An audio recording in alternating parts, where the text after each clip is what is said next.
Comment en est-on arrivé là? Tous les feux semblaient au vert, l'homme et la femme ont été placés dans le jardin d'Éden, le pays des délices. Adam et Ève avaient un objectif, un mandat culturel qui devait les pousser à accroître la portée de ce temple primitif et d'en imprégner toute la création. Seulement, vous connaissez la suite. Il y a eu la chute et ses conséquences vraiment catastrophiques. Il y a eu le meurtre d'Abel par son frère Caïn. Dès lors, une question peut se poser. Si tout était aussi parfait, si tout était aussi bon au commencement, comment le mal a pu naître et se répandre sur la création? Bonjour, je suis Julien, vous regardez un épisode de la 4e saison de In Principio. Cette année, je vous propose un parcours à travers les 11 premiers chapitres de la Genèse. Mais avant de voir comment le serpent a pu se faufiler dans le jardin, générique.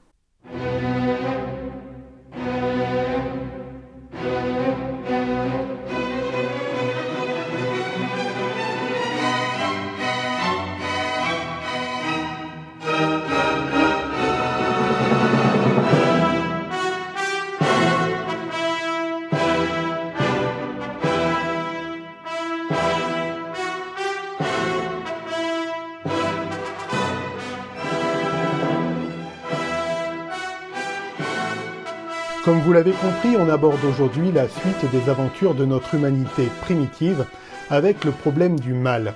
Le serpent dans le jardin, le fruit défendu, le meurtre d'Abel. Je suis certain que nous avons tous des images qui viennent en tête en évoquant ces célèbres passages bibliques. Alors, cet épisode est un peu central dans la série que constitue cette 4e saison de In Principio. En effet, jusqu'à présent, les seuls personnages humains étaient Adam et Ève. On va aujourd'hui évoquer d'autres personnages, Abel et Caïn. On est encore loin d'Abraham, mais peu à peu, le chemin suit son cours. On peut aussi dire que l'épisode est central dans la mesure où on aborde le problème du mal et de son intrusion dans la création. Il y a un enjeu sotériologique à ce qu'on va voir dans cet épisode. En effet, pour faire court, nous sommes solidaires de cette première faute commise et ne devons notre salut qu'à la grâce de Dieu et au pardon des péchés obtenus par Jésus-Christ. Avant d'en venir au récit à proprement parler, on va voir dans une première partie comment la question du mal et de son origine a été appréhendée au cours de notre histoire. On verra que les philosophes ont été particulièrement productifs en ce qui concerne les hypothèses diverses et variées quant à l'origine du mal. Ont-ils été pour autant inspirés? Ça, c'est une autre histoire. Dans un deuxième temps, on va poursuivre le récit biblique de la Genèse avec l'épisode connu sous le nom de Chute. Ce sera l'occasion d'évoquer ce que la Bible dit sur l'apparition du mal. On verra que l'Écriture donne certains éléments et permet d'écarter certaines fausses hypothèses. Enfin, on va conclure avec le récit d'Abel et Caïn. Au-delà d'être le premier meurtre répertorié dans la Bible, on verra que cette péricope révèle bien plus que nous le pensons sur la nature propre du mal qui à présent a inondé la création. La question du mal, de sa provenance, a inspiré les hommes en fait tout au long de l'histoire. En effet, comme on va le voir plus loin dans la vidéo, c'est une question dont la réponse s'échappe à notre capacité de perception. Or, moins une réponse est accessible, plus elle suscite de curiosité. Une des plus célèbres tentatives de cerner la cause du mal est due au philosophe Jean-Jacques Rousseau, qui a publié en 1755 son essai « Discours sur l'origine et le fondement de l'inégalité parmi les hommes ». Il développe dans cet ouvrage sa vision d'un monde idéal qui précède la civilisation dans lequel tout va bien dans le meilleur des mondes. Pour résumer, selon Rousseau, l'homme est bon par nature, le mal provient de la société qui le pervertit. Même s'il ne cite pas explicitement le terme, le philosophe réemploie ce qu'on appelle le mythe du bon sauvage, c'est-à-dire une vision un peu idéalisée de l'homme, qui à l'état naturel est bon et qui est la victime du mal qui provient de la société et de la civilisation. Même si cette vision semble assez poétique, et sans même la confronter à la Bible, on voit qu'elle résiste difficilement à l'épreuve des faits. On sait que vivre à l'état sauvage ne dispense pas de faire la guerre à son prochain. On peut citer l'expérience malheureuse vécue par un évangéliste qui a voulu approcher le peuple dit des Sentinelles. Les Sentinelles sont un peuple qui vit sur une petite île de l'océan Indien. C'est ce qu'on appelle un peuple non atteint dont personne ne connaît la langue. En 2018, un évangéliste a tenté d'apporter la bonne nouvelle à ces personnes. Il a été accueilli à coups d'armes de poing et il est mort de ses blessures. Des années avant ça, en 2006, les sentinelles ont tué 2 hommes dont le bateau a dérivé durant leur sommeil jusqu'à leur île. Et il existe d'autres exemples de peuples pré-civilisationnels qui ont des pratiques meurtrières, du coup difficile de souscrire à l'hypothèse d'un homme bon par nature qui ne serait corrompu qu'au contact de la civilisation. Alors, plus proche de nous, Karl Marx, au XIXe siècle, avait sa vision du monde qui discernait un mal venu des classes dominantes. Pour résumer, selon Marx, les classes supérieures utilisaient la morale pour asservir le prolétariat. Le philosophe revendique un athéisme radical, il est matérialiste jusque dans sa conception du mal matérialisé dans le capitalisme. Dans l'Antiquité, des philosophes se sont aussi penchés sur la question. Sans parler de mal au sens profond du terme, on trouve l'idée chez Platon d'un monde des idées incorruptibles situé en dehors du monde matériel perceptible. Le dernier exemple que je vais citer est celui de Marcion, personnage haut en couleur du IIe siècle de notre ère. Pour Marcion, il y avait un mauvais dieu, celui représenté dans l'Ancien Testament, un démiurge, et il y a le bon Dieu, représenté dans le Nouveau Testament. C'est une position dualiste qui fait que pour Marcion, il y a un rapport de force établi entre le bon Dieu et le démiurge. Alors, si un expert en philosophie passe par là, je présente mes excuses pour ce panorama vraiment succinct. Toutefois, ça illustre bien les limites de l'esprit humain pour penser le mal.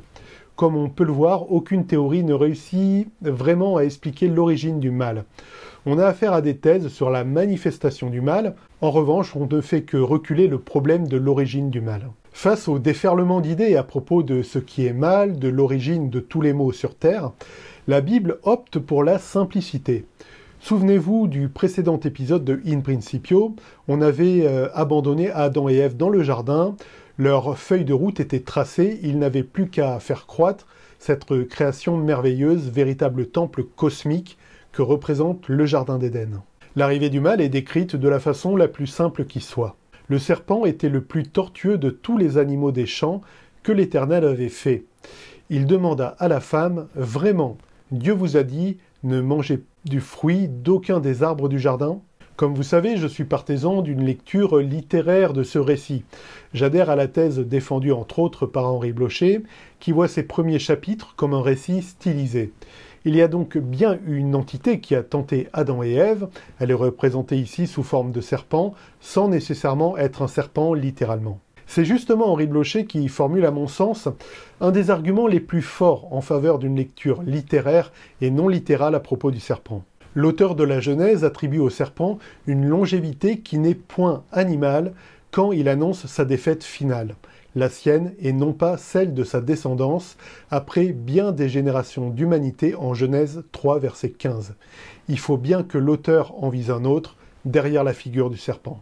Donc on l'a compris, c'est assez clair, le serpent représente ici le diable. C'est en tout cas ce qu'a compris l'auteur de l'Apocalypse, quand il est évoqué au chapitre 12 et au verset 9 du dernier livre de la Bible. Il fut précipité le grand dragon, le serpent ancien, qu'on appelle le diable et Satan, celui qui égare le monde entier. Il fut précipité sur la terre, et ses anges furent précipités avec lui. Ce chapitre 3 de la Genèse marque une simplicité biblique assez évidente et qui va en décevoir beaucoup. On n'en saura pas beaucoup plus sur l'origine du mal. Le récit dit simplement que le serpent était un produit de la création. C'est là où il faut bien faire une distinction. Si effectivement le serpent est une créature de Dieu, en revanche l'Éternel n'est pas l'auteur du péché. C'est en principe ici que commencent les discussions un peu métaphysiques pour savoir comment tout ça a pu arriver, comment le péché, donc le mal, a pu apparaître et contaminer le serpent, Adam et Ève et toute la création. La plupart des théologiens en fait ne répondent pas et ils ont bien raison.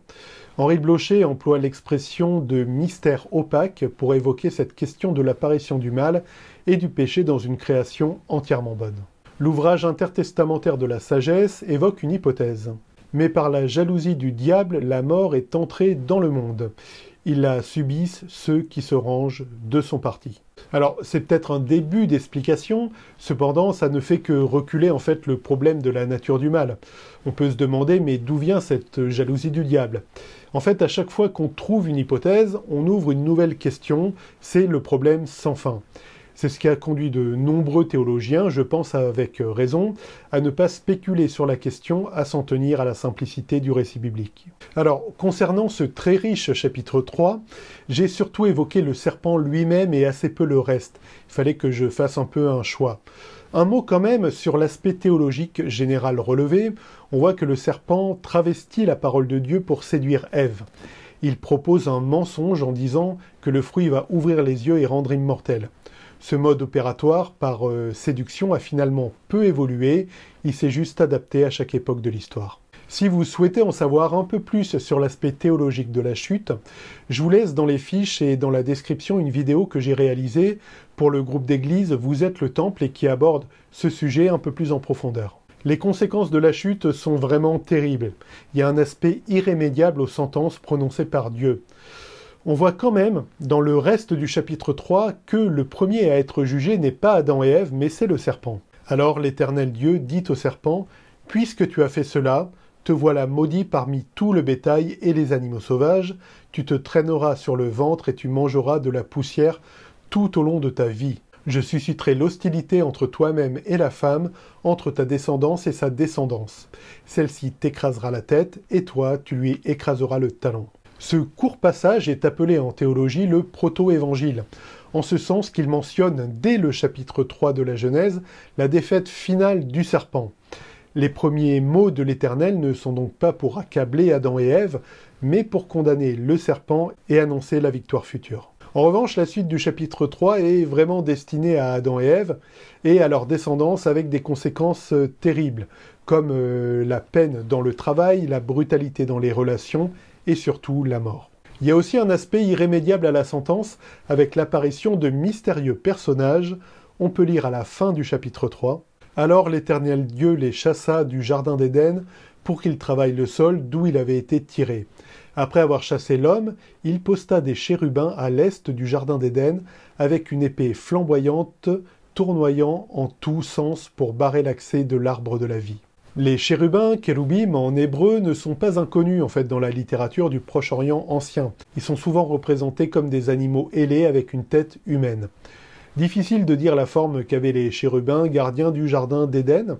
Cependant, on peut affirmer une chose, c'est qu'ils manifestent l'aspect irréversible de la sentence de Dieu pour Adam et Ève et toute leur descendance. Henri de Blocher résume cet aspect dans son ouvrage Révélation des origines, je cite « Toutes les forces vives de la création sont là pour porter le trône de Dieu, garder son sanctuaire ou célébrer sa louange.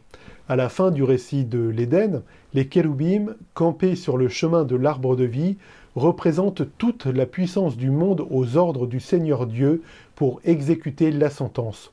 On ne bouscule pas de tels gardiens, pas plus qu'on esquive les moulinets du glaive. » La suite du récit, au chapitre 4, évoque un exemple concret vraiment de la violence héritée de la chute. Il est question du meurtre d'Abel par son frère Caïn. Comme je disais en introduction, le récit s'étoffe enfin d'autres personnages humains, avec la première descendance d'Adam et Ève. Le récit évoque la différence entre les frères. Au bout d'un certain temps, Caïn présenta des produits de la terre en offrande à l'Éternel. Abel, de son côté, présenta les premiers-nés de son troupeau et en offrit les meilleurs morceaux.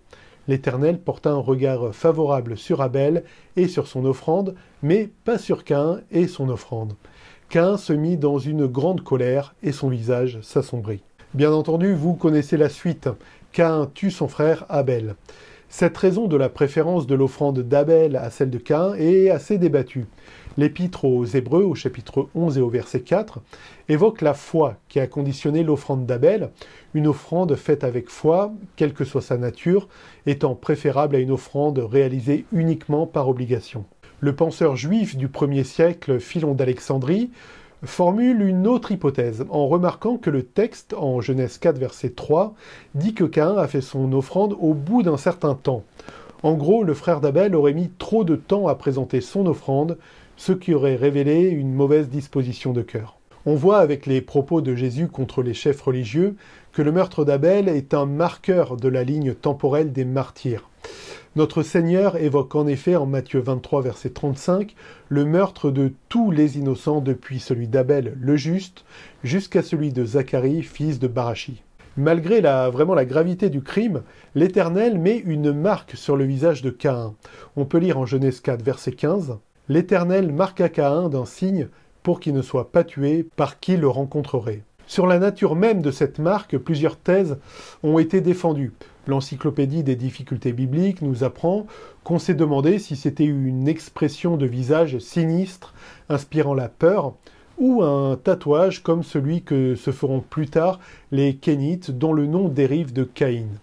D'autres ont vu dans l'écriture hébraïque du signe, qui a la forme d'une croix, une préfiguration du rachat du crime. Quoi qu'il en soit, on va quitter Caïn sur ces considérations.